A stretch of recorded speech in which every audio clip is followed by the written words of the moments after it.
buti na lang natuloy itong vacation natin, no? Aba naman syempre, pambawi ko to sa sarili ko. Visit kasi na Kenneth na yun eh. Hindi na nga nagbabayad ng utang, nakuha pa mag-cheat. Nandito tayo para mag-enjoy Andiyan ka na naman sa ex mo. Oo naman no. Pumunta ako dito para mag-relax, magpahinga at mag-move on. Deserve kong sumaya ngayon. Right, sister? Right? Hello ma'am, good day. How can I help you? Hello po. Kami po yung tourist na nagpa-reserve ng room. Ken Bramozo and Kennedy Kasitsid po yung names. Wait ma'am, let me check our records po. Ma'am, upon checking po, wala po yung names nyo sa records po namin. What? Paano nangyari yun? Nabayaran ko na yun sa banking app ko Bayad na yun, matagal na. Ma'am, pasensya na po, pero sabi po kasi dito, nag-cancel at nag-refund daw po kayo. Wala ako natatanda ang nangyaring ganun, miss. Sis, try mong humingi ng CSR dyan sa bank mo. Hingi ka ng transaction history. Sige, wait. 1 hour later. Ano sis, kaya pa ba? Teka, walang sumasagot na CSR. Puro robot lang naman yung nakaka-chat ko, pinapaikot-ikot pa ako. Wala rin naman sumasagot sa hotline. Naku sis, mag-relax ka na lang muna, ako na bahala. Kuya, nag-accept ba kayo ng walk-ins? Yes po, pwede. Pwede ko bang magamit yung GoTime card ko? Naku ma'am, much better po. Smooth transaction po kasi kami kay GoTime Wait lang po process ko na po. Grabe yung stress ng reception dun sa hotel, no? Buti na lang ang sasarap ng pagkain dito sa Bora. Right, sister? Right? Here's your bill po, mga ma'am. Okay. Here's my GoTime card. Thank you po, ma'am. Wait lang po, Sabi ko naman sa'yo, sister, mag-GoTime card ka na kasi. Frenny, madali lang ba gumawa ng account dyan? Naku, oo naman. Valid ID lang yung kailangan mo. Tapos eto pa, makukuha mo agad-agad yung card mo pagkagawa mo ng account. Sige nga sis, pag-uwi natin. Ma'am, pasensya na po na double charge po namin kayo. Honest mistake po namin, so we apologize. Pero don't worry po, nakontak na po namin yung CS ng GoTime, pinaprocess na po nila. Here's your card po. Thank you. Thank you. Sure, no problem. Wow sis! Ang kalmado mo naman tignan doon. Ang mature mo tignan. Oo naman sister, tiwala kaya ako sa CSR ng GoTime. Baka hindi mo alam GoTime Bank has the best customer service. Kaya maayos agad yan. Amazing ikaw ba? Kamusta? Ano balita dun sa concern mo? Naku, ito na nga, nag-send na ako ng report kanina pa. Pero wala din maayos na response. Wait nga, check ko nga ulit. Wait, parang nabawasan balance ko. Paano? Hala! Nababawasan pa siya, sis. Sis, bilisan mo. Tumawag ka kaagad dun sa hotline nila para ma-freeze muna yung account mo. Teka. Your call has been forwarded to an automatic voice message system. When you have finished recording, you may hang up or press 1 for more options. Ang tagal namang sumagot niyan. Ang bagay niya magsalita, sister. Other customers. Teka. Sis, si Kenneth ba yun yung ex mo? Naka ng shish. Si Kenneth nga. Anong ginagawa niya dito? Wala namang pera pang travel yan. Wait. OMG!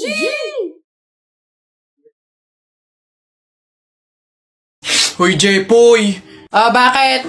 Alam mo, sabi sa akin ni Christian kahapon, takting yun, niyayabang ka ata nun Ikaw daw yung kumuha ng mga itlog ng manok, tapos pinagbabato mo daw, papayag ka nun, tapos sabi sa akin nung isang araw, ikaw daw yung nagsulat ng pototoy dun sa kotse ni Kuya Eman. Papayag ka nun? Kung ako hindi ako papayag dun, sasapakin ko talaga yun. Sinabi niya yun? Nasaan yun? Panapok talaga sa akin yun. Ayun, Jepoy, niyayabang ka pa nun, isang araw pa yan kung ako sa'yo, talaga sasapain ko yan. Yabang-yabang niyan sa'yo Hoy, Christian! Bakit? Ano yung pinagsasabi mo, Isang itlog lang naman yung kinuha ko Tapos yung pototoy dun sa kotse ni Kuya Eman, inutos mo lang naman sa akin yun Yabang mo, ano yung pinagsasabi mo dyan? Ikaw nga umihi ka nga nang naglalakad Tapos pinagbabato mo yung mga bubong dun Yabang neto. Di ko naman sinabi yun. Sinungaling, kakaila ka pa. Sabi mo sa akin nung isang araw, ang asim-asim ni Jepoy, hindi pa nga naliligo, sabi mo. Dahilan-dahilan ka pa dyan, panapok na lang. Hindi ko naman talaga sinabi yun. Ba't ayayabang nyo, porque dalawa kayo? Hindi ko naman talaga sinabi yun. Ang yayabang nyo, susumbong ko kayo.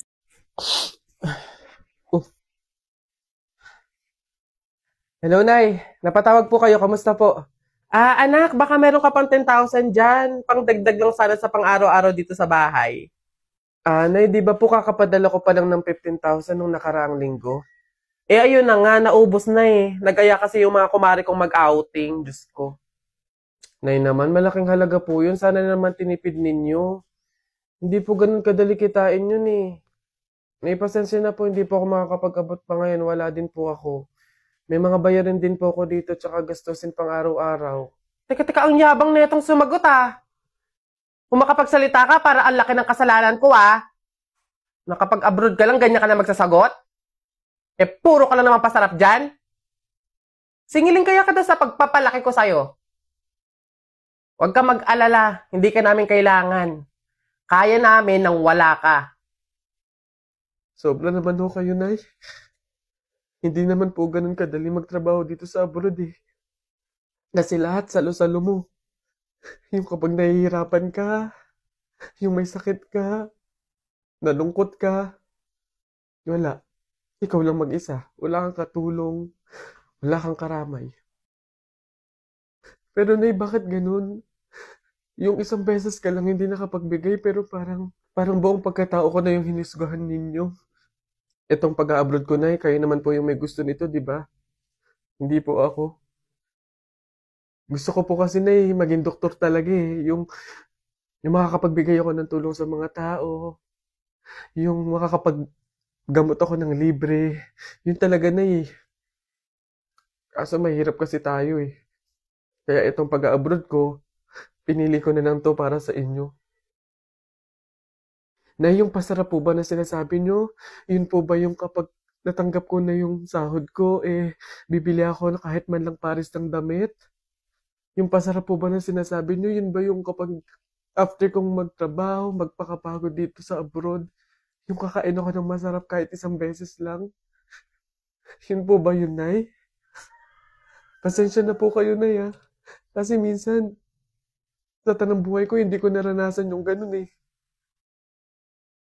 Kaya yun man lang, Nay, mabigay ko sa sarili ko, maregalo ko sa sarili ko. Kasi wala naman akong choice eh.